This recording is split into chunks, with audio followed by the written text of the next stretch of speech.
열왕기상 7장 1절부터 8절의 말씀을 제가 봉독해 올립니다. 솔로몬이 자기의 왕궁을 13년 동안 건축하며 하여 그 전부를 준공하니라. 그가 레바논 나무로 왕궁을 지었으니 길이가 100규빗이요 너비가 50규빗이요 높이가 30규빗이라. 백향목 기둥이 4줄이요 기둥 위에 백향목 들보가 있으며 기둥 위에 있는 들보 45개를 백향목으로 덮었는데 들보는 한 줄에 15이요 또 창틀이 3줄로 있는데 창과 창이 3층으로 서로 마주대하였고 모든 문과 문설주를 다 큰 나무로 네모지게 만들었는데 창과 창이 3층으로 서로 마주대하였으며 또 기둥을 세워 주랑을 지었으니 길이가 50규빗이요 너비가 30규빗이며 또 기둥 앞에 한 주랑이 있고 또 그 앞에 기둥과 섬돌이 있으며 또 심판하기 위하여 보좌의 주랑 곧 재판하는 주랑을 짓고 곧 마루를 백향목으로 덮었고 솔로몬이 거처할 왕국은 그 주랑 뒤 다른 뜰에 있으니 그 양식이 동일하며 솔로몬이 또 그가 장가든 바로의 딸을 위하여 집을 지었는데 이 주랑과 같더라. 아멘. 자, 열왕기상 7장은 솔로몬의 왕궁을 짓는 것에 대한 설명입니다. 솔로몬은 성전과 왕궁을 짓는 데에 총 20년의 시간을 들였습니다.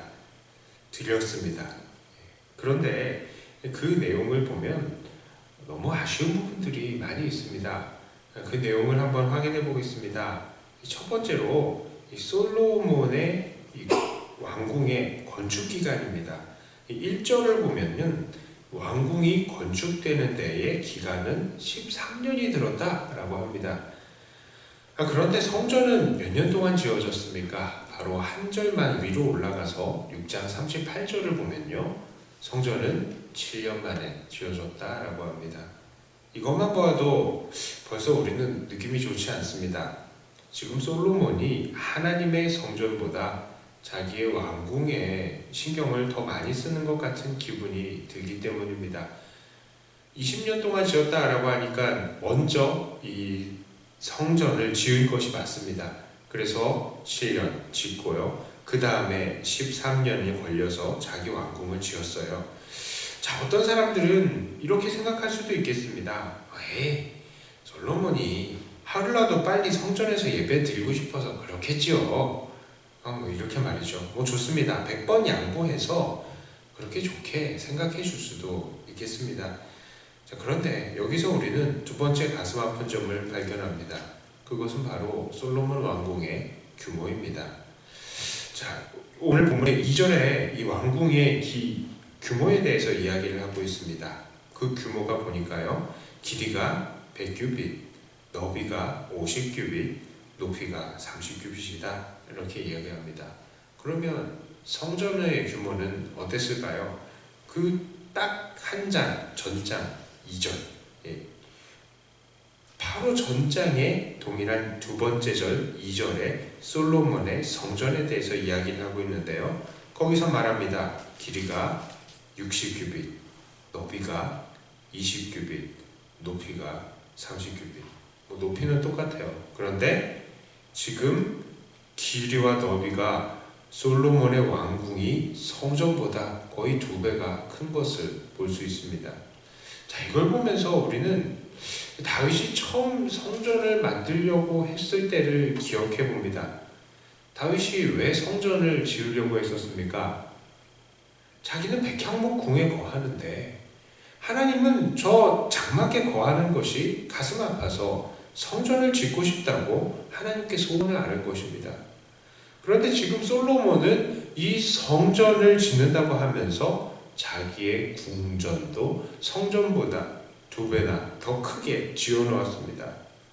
게다가 이것은 딱 솔로몬의 궁과 성전 건물 자체만을 두고 비교한 것이지만 솔로몬 궁의 각종 부속 건물들을 다 따져보면 이 규모는 정말 성전의 3, 4배는 되는 그런 큰 규모가 되는 것입니다. 그렇게 되면 결국 하나님의 성전은 솔로몬의 왕궁보다 훨씬 초라하게 보이는 그런 결과가 나타나는 것입니다.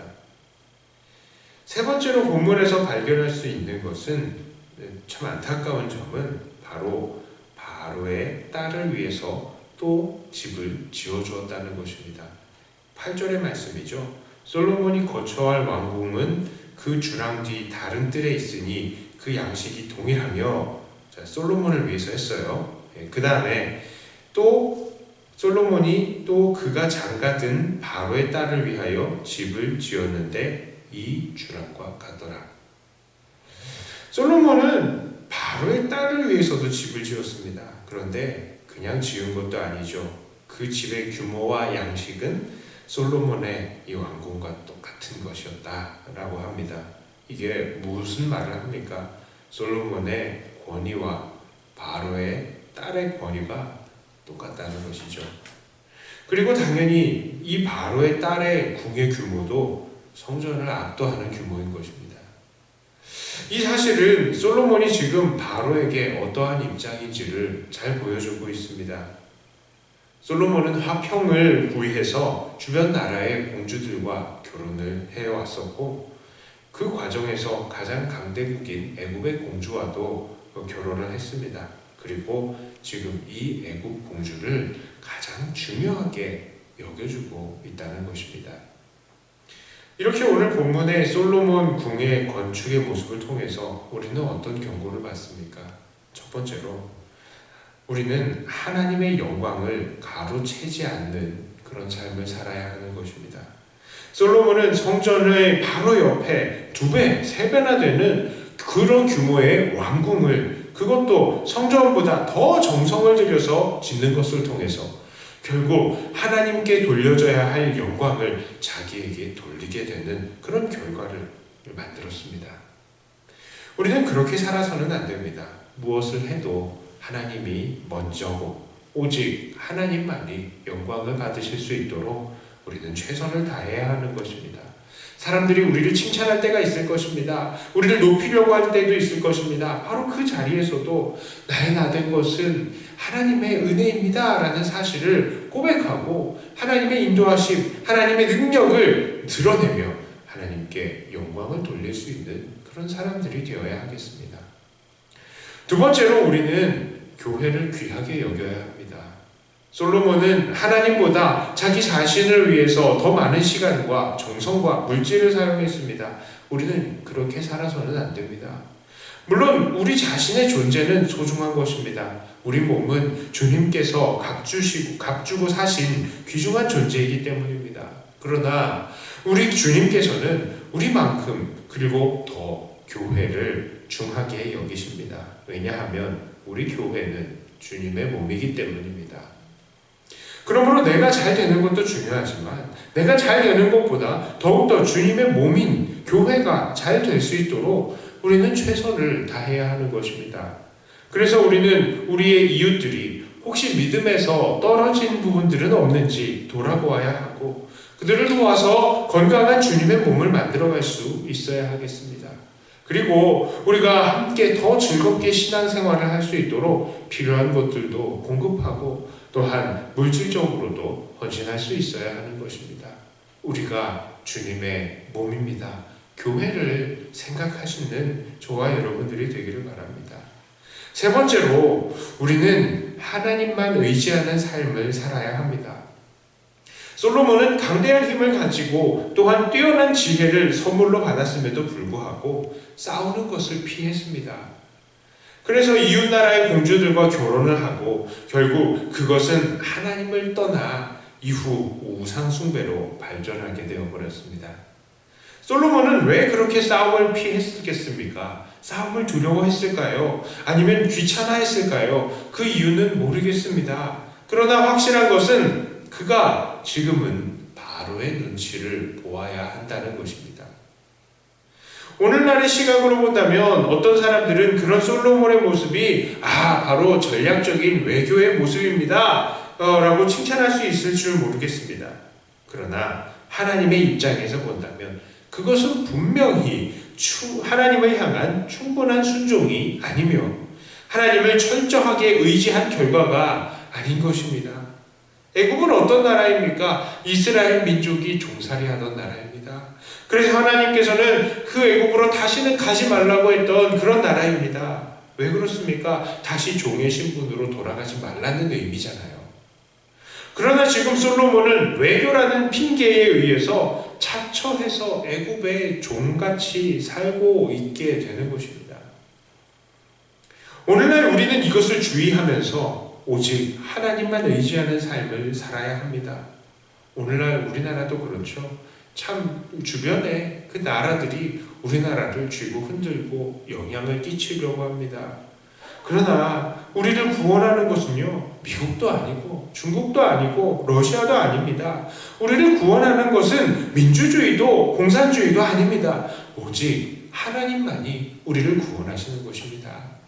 우리는 그 사실을 깨닫고 오늘도 하나님을 두려워하며 하나님을 의지하는 사람이 되어야 하는 것입니다. 이제 말씀을 정리합니다.